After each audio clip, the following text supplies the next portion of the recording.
What's up guys, this is Darkbblue, a gamer who loves Souls-like games, looter games, and every game that involves build making. Let's play the new Souls-like game, Lords of the Fallen. This is a review video, but I will just skip the old Trinity elements in Souls games, aka lore, map, and art.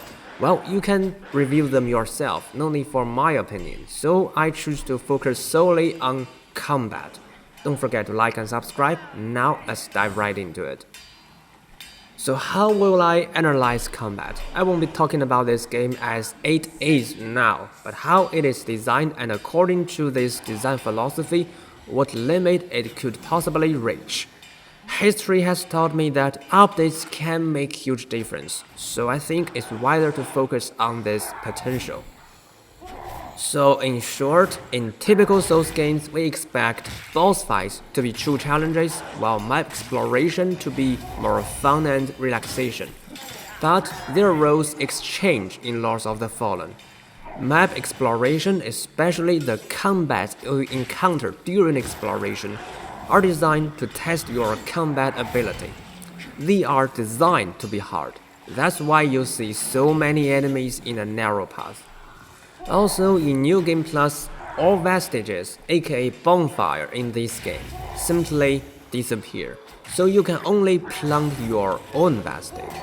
But each new one deletes the last one planted, so practically you can only teleport between the base and one single location. This may look insanely punishing, but supports my statement that devs wants to make exploration more challenging. As for how to handle such challenges, your personal skills are not the priority. You are encouraged to focus more on gear synergy or builds, as well as general strategies like, well, which enemy among the group should be killed first. These are much more helpful than enhancing your own skills. If you accept this design, you can continue to play Lords of the Fallen. Otherwise, I advise to turn to other games. In FromSoft's games, if you don't exploit the full potential of combat mechanics, which is in fact very fun, you can still at least finish this game normally to experience the lore and maps. But in Lords of the Fallen, every playstyle other than the official one will be a total disaster.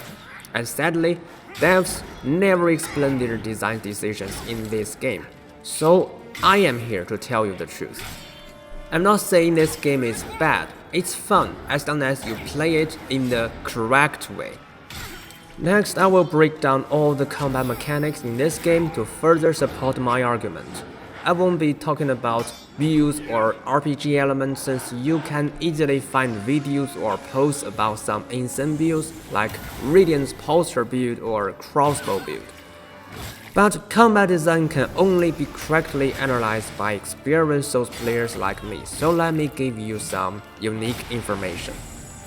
I divide mechanics to player ones and enemy ones, and each contain 4 mechanics.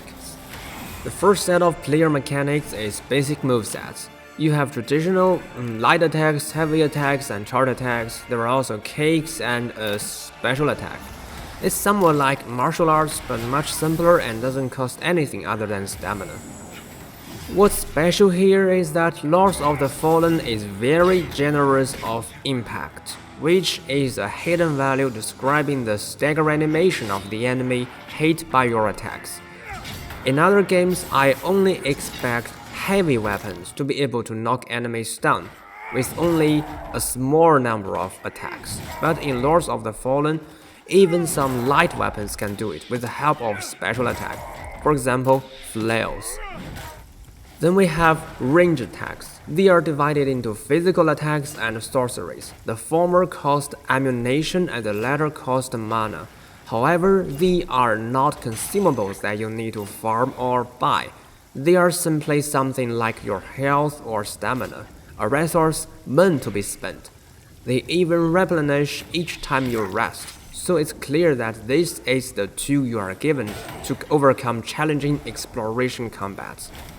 Land is a very strange decision. On one hand, it's heavily related with exploration. You use it to transit to Umbral, which is a parallel realm of your world, to find hidden paths or treasures. On the other, it's also a combat tool, but this discussion will be in the enemy part. Lastly, you can do free combo in Lords of the Fallen. You can chain almost every moveset together. It's not limited to light and heavy attacks. You can chain cake and special attacks. You can change stance, aka if you are holding your weapon with 1 or 2 hands, a made combo, and you can even chain some range attack in. But we know combos aren't very useful in Souls games. The reason is simple. Enemies have strong super armor, not giving you the possible environment to actually do combos. But Lords of the Fallen still offers you this ability. What's the purpose? Besides, it's really cool. Again, I think it's a tool given to you to handle challenging exploration combats. In exploration, you won't meet so many elites or bosses with super armor, but mostly mobs. In such situations, you can make use of free combo. Next, let's go through enemy mechanics. First, basic interaction between enemy and player. Typically, in a Souls game, this means you need to memorize and identify enemies each attack so that you know how to dodge each one. Good news, enemy moveset design is really friendly. You can memorize every attack pretty easily. And bad news, it's boring. Well, if this is making you get disappointed at enemy design, let me show you something more. Lords of the Fallen has very good poise and impact design. Many enemies that fit your typical impression for a hard-to-stagger elite can actually be staggered by attacks with impact that can knock down normal enemies. Even some bosses can be easily staggered. Again, devs are very generous with impact and staggers. I have to admit this design is a huge bonus to my impression on this game. It's making it much more fun to play. In addition, there is a posture mechanic. Every attack and perfect guard can stack posture, eventually leading to a chance for a fatal attack. I used to think this means Lords of the Fallen's boss design can be as good as Lies of P. You know, they seem to share the same design strategy. However, this posture mechanic is specially designed for players with builds that target at posture. That's to say, if you equip many posture gears to improve your posture damage, breaking posture to do fatal attack will be very frequent. But without these gears, you can literally ignore the fact that there is such a mechanic in this game. Therefore, the posture mechanic fails to make combats more interesting. Now it's only part of build design. Finally, we have Soul Flay attack. With your lamp, you can soul flay enemies. Basically, this creates a huge stagger window, interrupting any ongoing attack and allows you to perform attacks. It's handy, but not fun. It's just too straightforward and thus boring. With all the mechanics analyzed, I think my argument is further strengthened. Clearly, devs want to make exploration combats hard, while making the whole combat thing focus more on build design rather than personal skills. Boss fights do not necessarily have to be bad, but apparently devs don't have enough time left for it. As a result, boss designs are really poor. Although the impact design makes things a bit more interesting, plain moveset design, highly restricted posture mechanic, and straightforward soul flay attack fail to add more elements into boss fights. Personally, using builds to overwhelm bosses at least makes things a bit more fun, so if you are already stuck with this game, consider my advice.